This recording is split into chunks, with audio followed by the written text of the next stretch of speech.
Hello everyone and welcome to another video on Tutorials Point with me Richa. Today we're going to talk about a very interesting module and I'm sure something like this is what you can really relate to. Well, what we are going to talk about today is anger management. I'm sure those of you who are watching this video sometime or the other in their life in any situation might have felt angry. Well, what exactly is being angry, and this module is going to talk about details of anger management. Well, on the agenda today, we will talk about what is anger, causes of anger, symptoms of anger, what is the anger cycle, controlling the anger, advanced solutions as well as therapies, repercussions of anger management. Well, this actually is a subject which can help a lot many of you who at times can really get angry on things.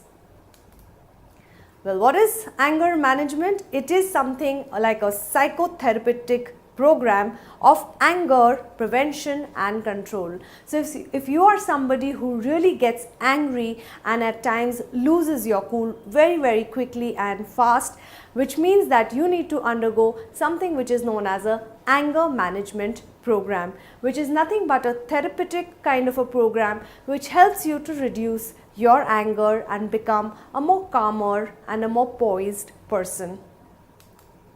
So well friends, what exactly is anger? There may be different definitions of it.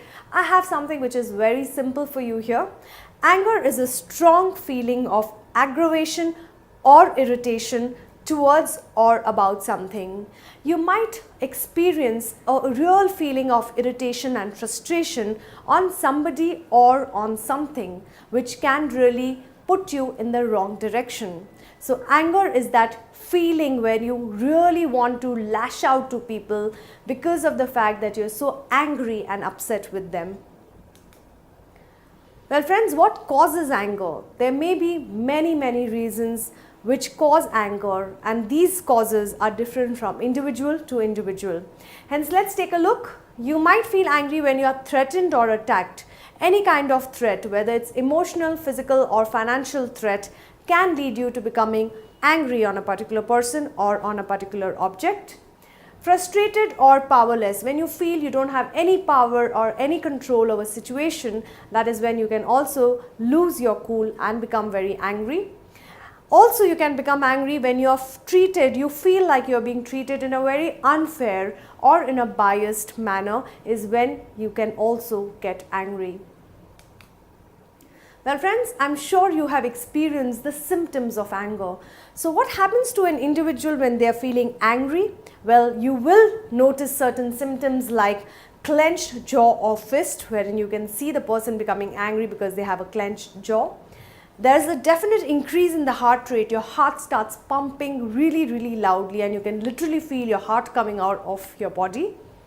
Red and a flushed face, that shows that person is really angry. When you are shaking too much, your body shakes, your hand is shaking and you actually feel like you are literally vibrating as a person. Feeling hot in the neck or in the face area because the body temperature rises, and hence that leads to a person looking like the symptoms of anger. Well, there's a quotation which says that anger is one letter shorter of danger. So as danger is a very dangerous word, in the same way anger is nothing but one step closer to danger.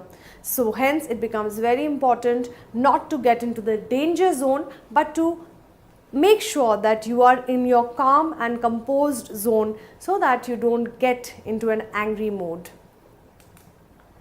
Well friends, anger just doesn't happen. There is a cycle, or there is a way, a step-by-step process in order for a person to become angry. Let's take a look at that. So there is an escalation phase, there is an explosion phase, and there is a post-explosion phase. Now every individual goes through all of these three stages when he's experiencing anger. Let's take a look at them. Escalation phase of anger is a denial or discounting of outburst. You don't know you're angry, you're continuously denying yourself. That is when you have an escalation phase, it's still building into you. increased hostility and intimidation. So you can feel almost intimidated and hostile towards people or a particular object. That is again a part of escalation. More frequent and intense anger. When anger comes to you in short bursts, that is also an escalation phase. So the escalation phase is basically the foundation phase of anger, wherein you're not completely angry, but you can feel something is happening in your body which shows that you are on your way to getting angry.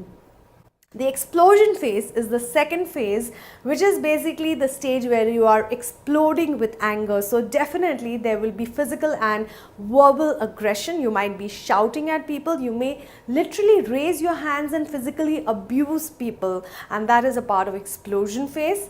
There is discharge of a lot of tension and stress, and you actually look it that you're angry in your body language. And also it can lead to destructiveness. You may harm somebody, you may even harm yourself, and hence that's an explosion phase. The post-explosion phase is when the anger has come out of your body and you've done all the damage that you had to do. Now, what happens post that? There is definitely a feeling of shame, a feeling of guilt. You might feel, why did I do this? So there's always that guilty feeling. Recriminations, punishment. You might want to punish yourself or harm yourself or even punish the other person who has caused your anger. Apology, that might happen. Repair and promises of never doing it again. So friends, these are the three different phases of anger when a person goes through the escalation phase, the explosion phase and the post-explosion phase. It becomes definitely very essential and important to control your anger. Now you might ask, if I'm angry, how do I control my anger because I cannot think clearly? Well, here are certain tips which will help you to control your anger. One is think before you speak. I know friends, when you get angry, you might lose your tongue or you might just say things in a hurry and you might regret them later. So always for 2 minutes, think and then speak out whatever you have to. Once you're calm, then you express your anger. Try to get some exercise because there's a direct relation between doing some kind of physical activity and also mentally being at a calmer place. So hence, try to get some kind of an exercise which will help you to calm your nerves, and don't hold a grudge.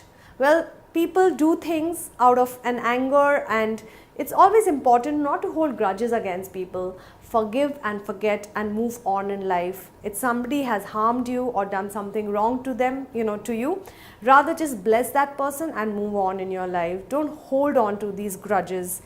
Always step further. Advanced solutions and therapies. Well, friends, if you are somebody who, or you know somebody who gets angry quite a lot, there are certain therapies and techniques which can really help them. First is cognitive behavioral therapy, which will help you to go into your inner self and also make you network with people to understand how this particular therapy can help you in your behavior. Improvement in your communication skills. Try to develop a lot of friends and have a lot of people you can communicate to, people whom you're close to, which will help you to really get out of your comfort zone. Focus on problem solving and avoidance of problematic situations and conditions. These are situations which will help you to get some kind of solution and therapy to remove your anger.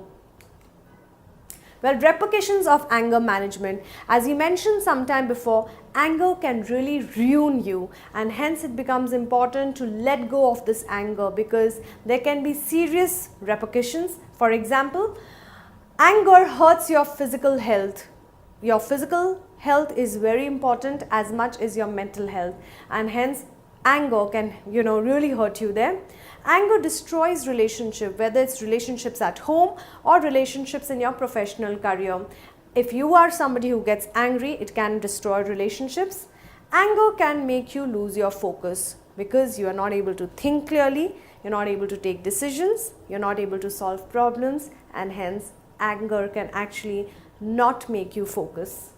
Anger destroys your career. Well, these are again certain repercussions which tell you it is very important not to be angry, else you can face up with all of these. Well, there's a beautiful quotation which is on anger, which goes like, Holding on to anger is like drinking poison and expecting the other person to die, which was mentioned by a very famous Buddha, Gautam Buddha, and he mentioned it saying that it's not about how about you when you are angry. It's like expecting that you have drunk poison and the other person is expected to die. So hence it's very important, do control your anger. Well, I'd like to conclude by saying that anger in itself is in order and normal. It's okay to get angry. However, excess amount of anger and excessive and uncontrollable anger is something which is looked as destructive. Hence, please do control your anger, learn how to meditate, practice yoga, which will help you become a little calmer as a person and also make you away from all the anger that's ruining your life. Thank you friends for watching this amazing video on anger management. I hope you have enjoyed listening to this. Please do not get angry. Make sure that you are able to manage your anger. Thank you very much for watching us.